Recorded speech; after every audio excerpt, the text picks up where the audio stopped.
Moments with God, a time of reflection for every day. May 4th, when the world is at its worst. For the which cause I also suffer these things. Nevertheless, I am not ashamed. For I know whom I have believed, and am persuaded that he is able to keep that which I have committed unto him against that day. Zephaniah 2:3. What can be done when everything around you is wrong? For example, living in Latin America is synonymous with social corruption, where the powers of the state foster moral disloyalty. And every day, everywhere, even in the smallest villages, the fruits of corruption are visible. Backwardness and ignorance strengthen the power of the strong. There is hatred and envy among the poor, which the rich exploit to dominate them. What can be done when our entire society has become corrupt?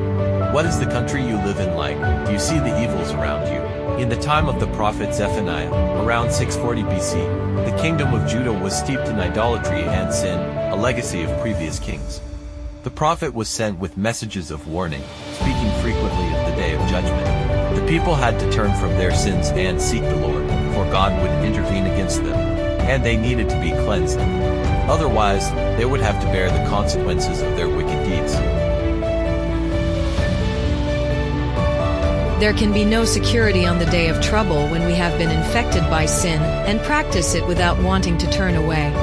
There is no security for the person who refuses to abandon evil and persists in it. Therefore, when the world grows worse and sins become more commonplace, it is necessary to seek the Lord with humility of heart.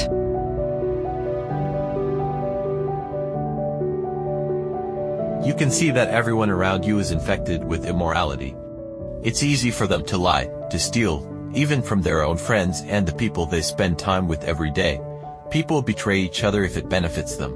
You can see people who hang out together, have a beer, and share secrets, then talk about them when they have other interests. Couples themselves are unfaithful, hiding and deceiving each other. What can you do if everyone considers it normal to practice sin? But God chose you to be different, a light and torch for the world, so that your interests may be heaven and eternal things. Do not waste your talents and years of life living for this world. God chose you to be a citizen of His kingdom. We must strive to put sin away from us, resting in the merits of Christ's grace, and then in the day of trouble, when the enemy oppresses us, we will walk among the angels. When the world is at its worst, you must be different. When people love their pleasures and sins more, you can live in holiness, seeking the Lord. And when God intervenes to cleanse the world of its sins, you can be in His kingdom with the redeemed. Amen. Thank you for listening to this audio. We invite you to share with your contacts and visit the website BibleWell.com.